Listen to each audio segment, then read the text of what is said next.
Bonjour et bienvenue sur Expérientiel, le podcast des acteurs du tourisme de demain en lien avec leur territoire, guidés par le sens et l'expérience. Je suis François Huette. Aujourd'hui, je rencontre Sabri Trabelsi, vice-président de l'association Respire le tourisme de demain. Sabri va parler de l'aventure Respire et son intention de réfléchir sur un tourisme vertueux avec les différents acteurs du tourisme en France et à l'étranger. Bonjour Sabri, merci de me recevoir. Comment vas-tu? Bonjour François, très bien, merci, je vais bien, j'espère que toi aussi. Super, merci. Tu es le directeur commercial de Flokeo, qui est un acteur engagé dans le tourisme durable. Tu es le président de l'Actour. Tu es aussi le cofondateur et le vice-président de l'association Respire, le tourisme de demain. Toi, aujourd'hui, comment tu vis cette situation? Qu'est-ce que ça révèle en toi? C'est une situation qui est quand même assez particulière, la situation qu'on est en train de traverser quand même depuis plusieurs mois. Euh, Ce qu'elle révèle en moi, c'est comment je la vis tout d'abord, je la vis comme tout le monde, euh, de façon assez compliquée, euh, notamment pour tout ce qui concerne la partie humaine, la partie sociale et les dégâts causés sur les personnes, euh, que ce soit au niveau mental, mais aussi au niveau de leur patrimoine, de toutes ces personnes, effectivement, qu'elles soient entrepreneurs ou salariés, et de voir tout, voilà, leur système, leur environnement se dégrader, c'est quelque chose que je ne vis pas facilement, j'avoue. Toutefois, mon naturel optimiste fait que voilà, je continue d'y croire. Je suis quelqu'un de résilient et je crois en la résilience dans voilà, en chacun de nous. Et ce que je vois surtout avec toutes les actions qui peuvent avoir lieu partout dans les différents tissus socioprofessionnels, me laisse penser qu'effectivement, on va arriver à s'en sortir. Le chemin va être long, c'est très compliqué. Donc, pour répondre à ta question, voilà, je le vis comme tout le monde. C'est une période qui est très particulière, qui est anxiogène. Les informations ne nous aident pas dans ce sens. Mais toutefois, ce que j'ai pu constater depuis le début de cette crise, c'est que l'humain est redevenu central et je m'en réjouis. Super. Dis-moi, en tant que vice-président et cofondateur de l'association Respire, pourquoi avoir créé cette association Respire le tourisme de demain? Alors, ça ne s'est pas passé exactement comme ça. La veille, le dimanche avant le confinement, Fabio Casilli, que je connais, a eu un coup de spleen chez lui, voilà, en voyant ce qui se présentait à nous, déjà au niveau économique, au niveau du secteur touristique, mais aussi au niveau humain avec le confinement. Et ça n'est pas, Respire n'est pas une réflexion qui a été menée, comme pourrait le laisser penser ta question, c'est-à-dire qu'on n'a pas créé Respire, on n'a pas réfléchi à créer Respire. Respire est né de lui-même. Fabio donc avait ce coup de spleen et il a contacté 4 personnes. Il a contacté 4 personnes et puis il a lancé une idée sur Facebook de dire est-ce que on réfléchirait pas, est-ce qu'on n'utiliserait pas ce temps qui nous est donné ou qui nous est imposé à voir le tourisme différemment. Donc il m'a contacté, comme il a contacté Guillaume Linton d'Asia, Eric Battins d'Eric on the Trip et Frédéric Dautuil. Donc, on était Frédéric Dautuil de Global Tour, etc. Voilà. Il nous a demandé de l'accompagner pour voir si on pouvait mobiliser des personnes et utiliser ce temps qui était vraiment un cadeau, en quelque sorte, de réfléchir à autre chose pour le tourisme. Et aujourd'hui, Respire, qui sont les membres? Alors, c'était assez particulier puisque donc on a commencé à communiquer sur les réseaux, on a mis en place des échanges avec les uns et les autres, on a fait savoir qu'une page existait pour réfléchir à un tourisme différent, tout ce qu'on appelait le tourisme de demain. Et on est aux 5 personnes au début, au bout de quelques semaines, on est passé à 100, 150, 500. Aujourd'hui, c'est quand même un collectif, une communauté qui avoisine presque les 10 000 membres. Donc, à travers le monde, oui, c'est quand même assez spectaculaire. Mais ça laisse dire aussi que sûrement c'était pertinent de le faire. On a donc des membres, ça va des États-Unis jusqu'au Japon, en passant par le Sri Lanka, l'Inde, le Maghreb, l'Europe, donc Espagne, Italie, France, Maghreb, Maroc et Tunisie. On a tout l'océan Indien, plusieurs pays de l'océan Indien qui se retrouvent dans Respire Océan Indien. Et toutes ces personnes se retrouvent dans Respire, puisque le mode de fonctionnement de Respire, si je puis dire, c'est une agora qui permet à toutes les typologies de professionnels, quels qu'ils soient.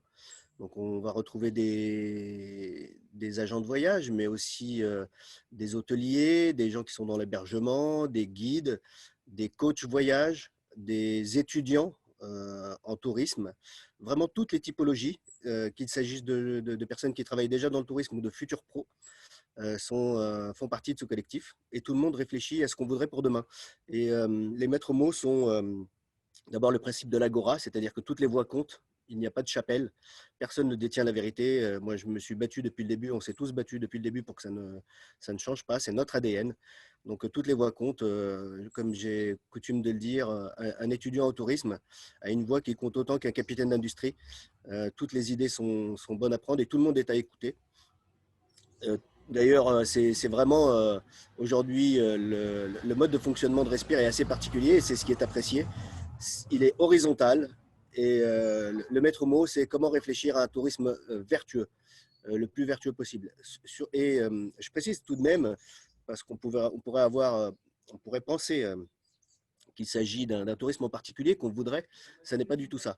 On n'oppose pas les tourismes et on n'oppose pas les professionnels. On veut juste que chacun, dans son corps de métier, dans sa façon de travailler, revoie voilà, son écosystème de façon plus vertueuse. Mais ça ne peut pas se faire tout seul. C'est pour ça qu'on travaille aussi beaucoup sur l'échange entre les professionnels à l'intérieur de Respire, mais aussi sur la solidarité interprofessionnelle. Quelles sont les actions aujourd'hui que vous entreprenez, les objectifs par rapport à ce tourisme dont tu parles et ces réflexions? Alors, il y a un gros travail qui a été fait puisqu'on a dû structurer avec autant de membres. Donc, il faut bien savoir qu'il y a deux parties, hein. Il y a le collectif Respire, et puis ensuite est née l'association Respire fin mai. Voilà, entre mai et juin, donc entre le moment où on a créé l'association et puis le moment où on a lancé les adhésions. Les actions, elles sont, j'ai envie de dire, assez nombreuses, mais l'idéal, si je puis dire, reste assez simple à saisir.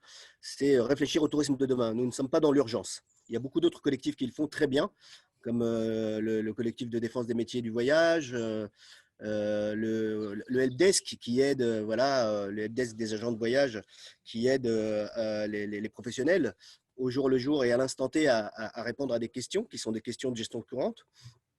Nous nous positionnons, comme notre nom l'indique, plutôt sur un tourisme à terme, à moyen et long terme, c'est-à-dire comment on le verrait. Et donc, partant de là, on a créé à l'intérieur du collectif des groupes de travail et de réflexion autour de thématiques diverses et variées, qui sont d'ailleurs arrivés à leur terme. On en parlera sûrement un peu plus en avant, au terme de leur travail, qui est le livre blanc. Des groupes de travail et de réflexion qui tournaient autour de qu'est-ce qu'on voudrait, ou en tout cas surtout, quels sont les constats à faire aujourd'hui et quelles sont les préconisations pour demain sur des thématiques comme les nouvelles mobilités, l'agence de demain, le tourisme handicapable qu'on veut de plus inclusif, les nouvelles technologies, la formation, l'emploi, le tourisme vertueux, la tourismophobie. Beaucoup de sujets comme cela ont été traités par des groupes constitués de 8-10 personnes et qui ont travaillé des mois durant à avancer sur cette thématique pour, comme je le disais tout à l'heure, faire des constats et des préconisations. On a aussi jeté des ponts avec d'autres associations, par exemple au niveau de notre cellule interassociative. Un groupe s'est occupé de rédiger le livre blanc, un autre s'occupe de mettre en place des events pour le compte des adhérents du collectif. Alors des events qui travaillent surtout à créer du lien entre les différentes personnes au sein de Respire. Nous avons aussi un groupe qui travaille, qui est une respirothèque, une sorte d'INA de mémoire de tous les travaux, de toutes les sources. C'est quelque chose d'extraordinaire. Moi, je trouve ça passionnant, qui est accessible à tous les adhérents. Donc, on retrouve toutes les sources sur lesquelles tout le monde a travaillé. Et on a aussi une délégation, une cellule en quelque sorte, ou un groupe qui s'occupe de la coordination internationale, puisque comme je l'expliquais tout à l'heure, il y a un gros travail qui est fait avec les autres pays, parce que la réflexion est menée un peu partout. Et donc pour finir sur ce point, voilà, les actions, elles sont nombreuses. On a beaucoup travaillé sur ces groupes de travail et de réflexion, et qui ont amené donc à écrire un livre blanc qui nous a été demandé par les institutionnels et puis des organisateurs de salons. Et enfin, un point important, c'était aussi un travail qui va être fait, qui fait partie de nos actions, qui est soit de participer à des salons ou en tout cas d'aller, sinon prêcher la bonne parole, au moins de dire que voilà, il existe des professionnels qui, regroupés au sein d'une association, travaillent à faire des propositions, mais surtout, on travaille aussi beaucoup sur la solidarité via un de nos groupes qui s'appelle Boîte à outils. Euh, et, euh, et donc, ça sera un des points vraiment importants de la partie association. Là, j'ai plutôt parlé du collectif. Et c'est quoi cette action solidarité boîte à outils? Alors voilà, donc là, on Dans arrive la plus. compétition, Voilà. dans les difficultés actuelles ou Comment? c'est comment dire l'opportunité de pouvoir aider des gens qui sont dans des situations difficiles actuellement par rapport à Alors, l'entreprise? non, oui, alors c'est un peu différent. Dis donc, au sein pour répondre à cette question, au sein du bureau conseil d'administration, puisque nous avons créé une association, nous avons des administrateurs qui ont en charge voilà, certains dossiers au-delà du bureau. Et en l'occurrence, on a Frédéric Dautuil, donc lui qui est le lien solidaire vers les nouveaux entrepreneurs, qui accompagne et aide les nouveaux entrepreneurs au sein du collectif. Et nous avons Eric Battins qui, lui, s'occupe de la partie relative à la solidarité au sens large. Donc, d'abord de veiller à ce que la solidarité soit toujours un élément central de l'association et du collectif, mais aussi, peut-être, et ça a été le cas, de regarder, en tout cas d'étudier des projets qui nous seraient soumis en termes voilà, de projets solidaires. Qu'il s'agisse de projets en France ou à destination. Et le troisième administrateur, c'est Guillaume Linton, qui lui s'occupe plutôt des relations avec les institutionnels et les instances professionnelles. Donc ça, c'était pour répondre à ta question relative à la solidarité. La partie associative, là où elle est intéressante, c'est que justement, le cœur de l'association, c'est ça, c'est la solidarité, c'est ce qui nous tient à cœur à tous. Et c'est ce qui restera pour nous le plus important.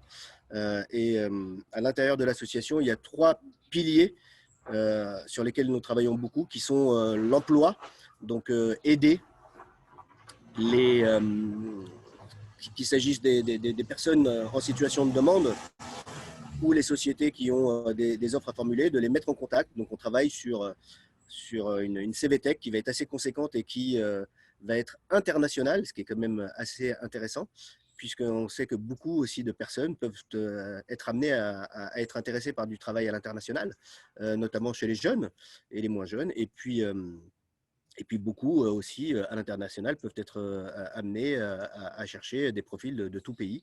Donc c'est un travail que nous sommes en train de faire au niveau de l'emploi. Au niveau de la formation, c'est aussi un point qui nous tient beaucoup à cœur. On estime que la formation aujourd'hui est vraiment très pertinente, que les professionnels aussi de leur côté voilà, sont structurés et savent très bien ce qu'il leur faut et comment fonctionner. Il reste quand même à les remettre autour d'une table et à travailler vraiment ensemble sur le contenu pédagogique de façon un peu plus avancée et surtout de travailler en parallèle constamment et pas uniquement d'avoir des one-shots entre les pros et les écoles de formation.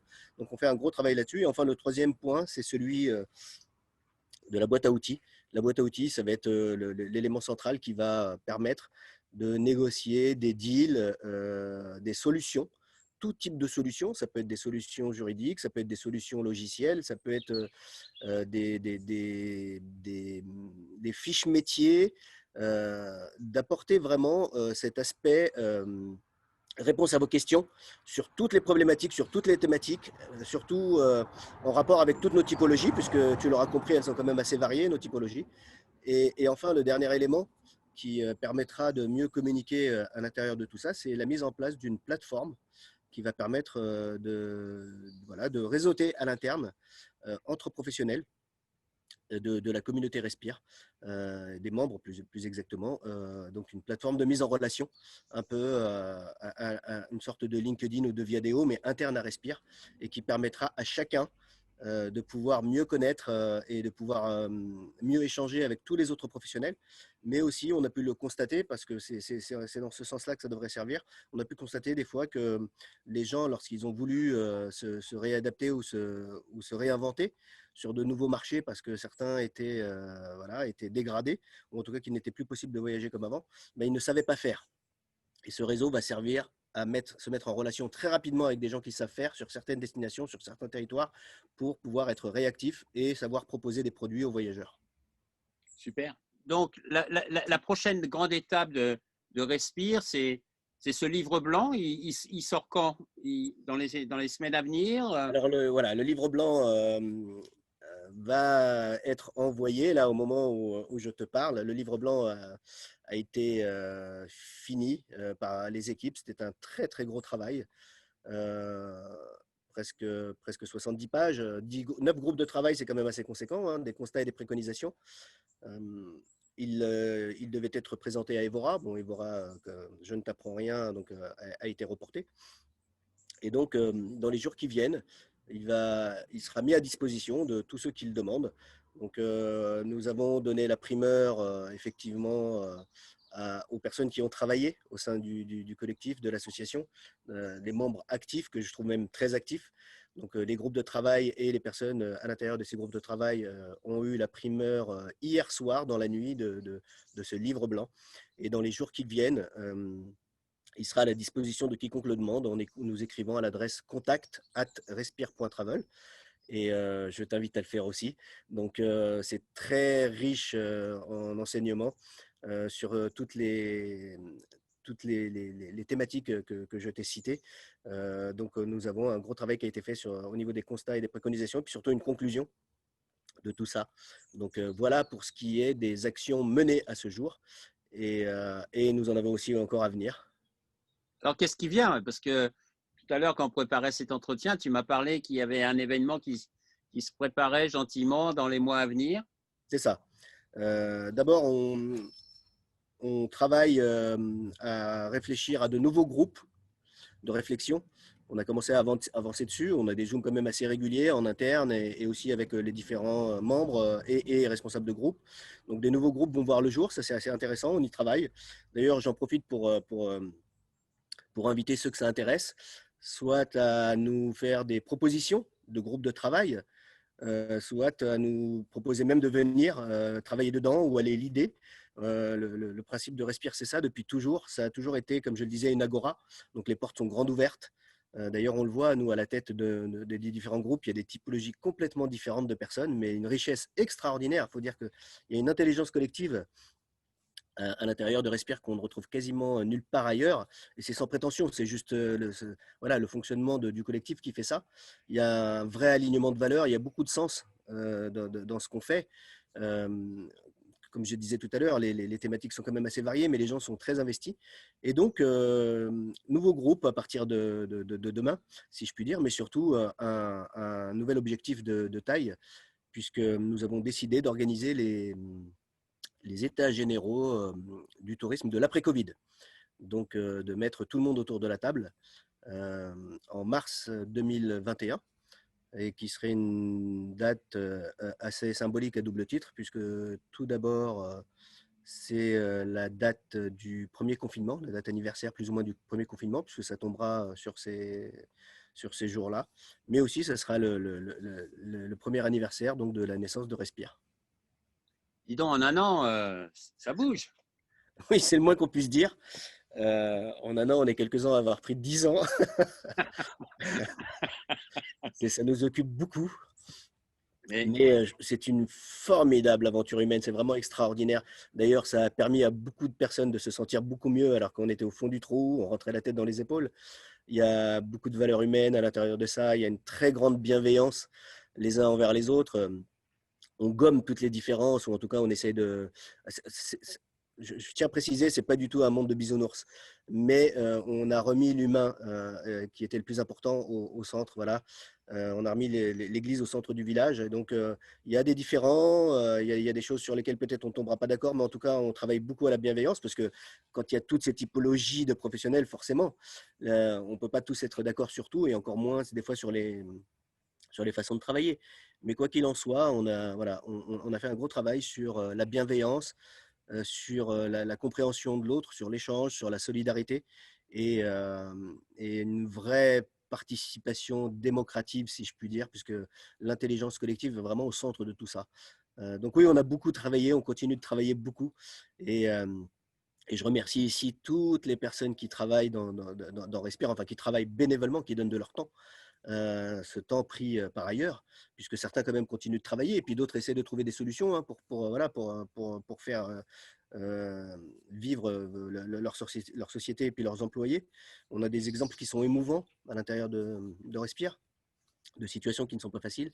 Et donc, je remercie toutes les personnes qui, depuis le début, ont œuvré et ont aidé à faire de Respire ce qu'elle est. Et puis, je remercie aussi le conseil d'administration pour tout le travail qu'il fait, le bureau conseil d'administration.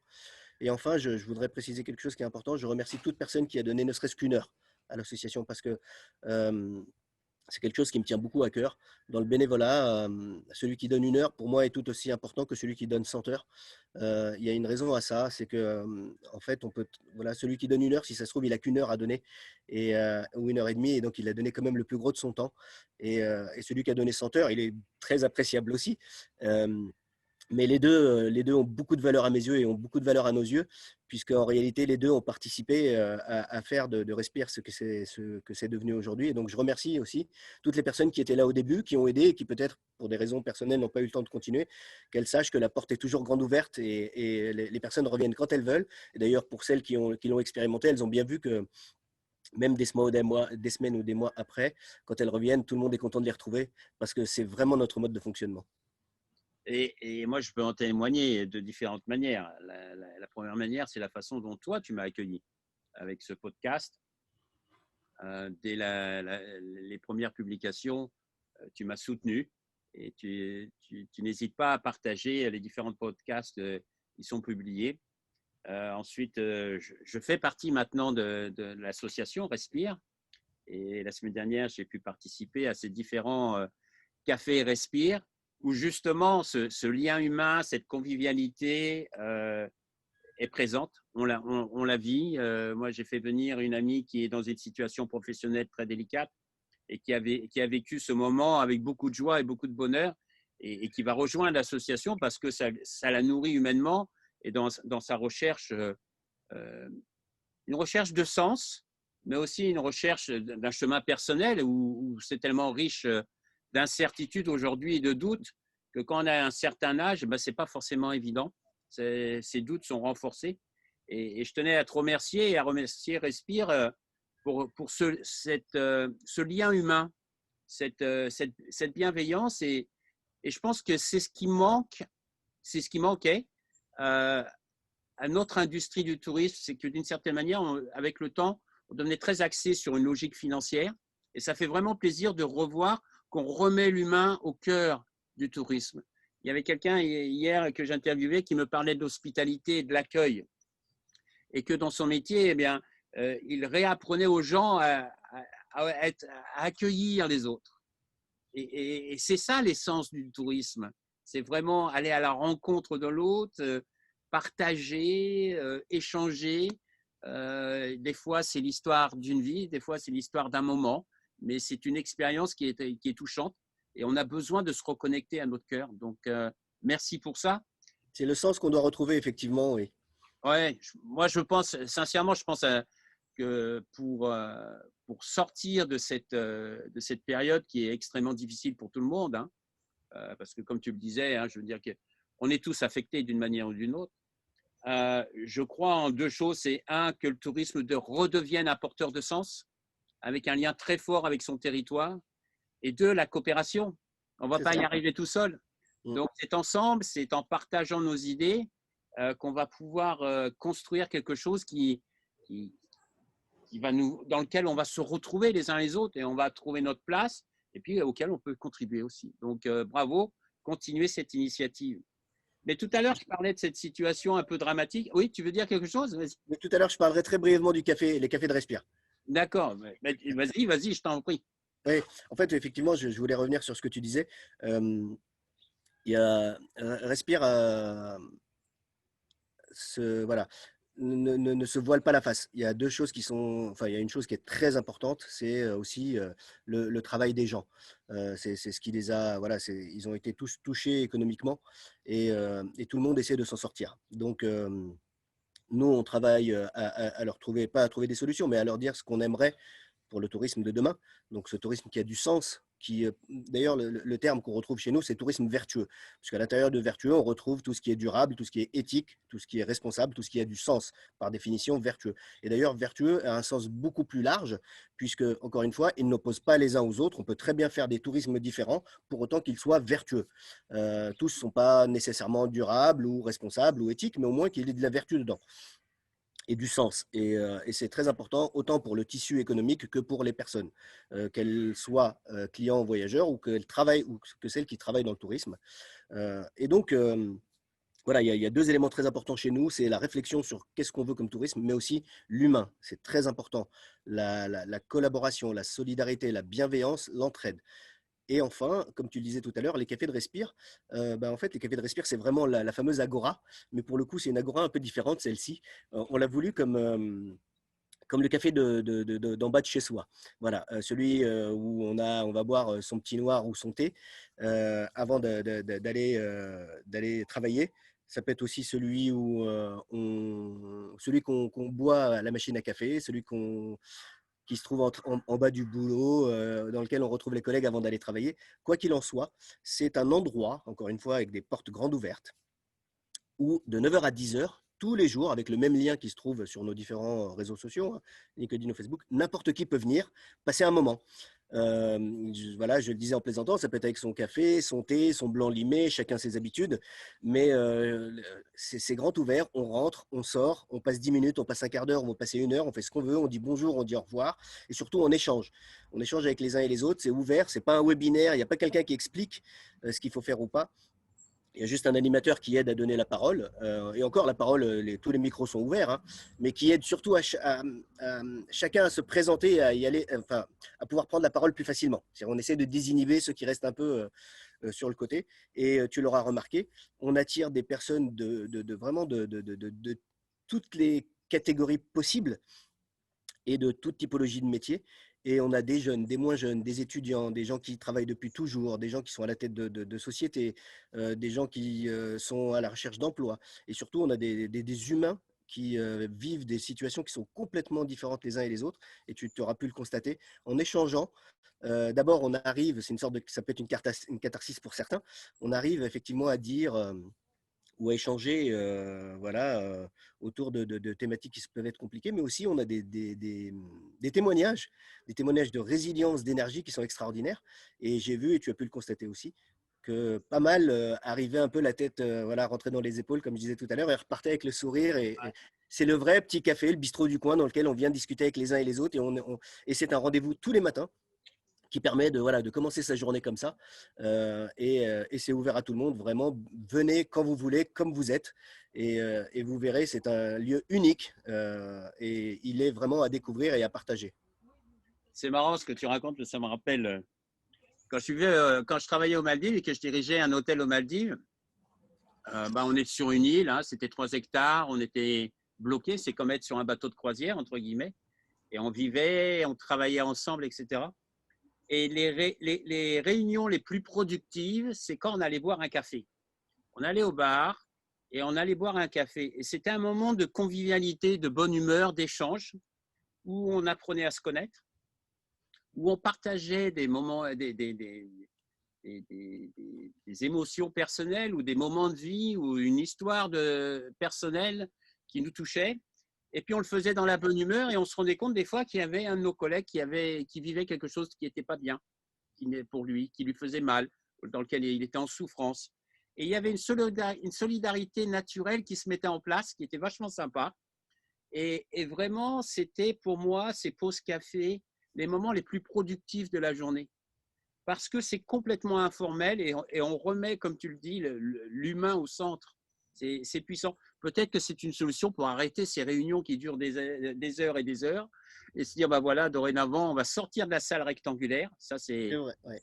ma philosophie euh, très forte de dire, arrêtons les réunions dans des salles rectangulaires sans aucune âme et allons dans des endroits qui sortent de l'ordinaire, qui sortent de notre travail pour justement lâcher prise et être nous-mêmes et s'ouvrir à l'autre. Donc, c'est super. Dis-moi, la situation, elle est dramatique. On a parlé de l'humain. Il y a des gens aujourd'hui qui sont vraiment dans le doute, qui sont même dans la souffrance. Et ils se disent, mais on va où, quoi?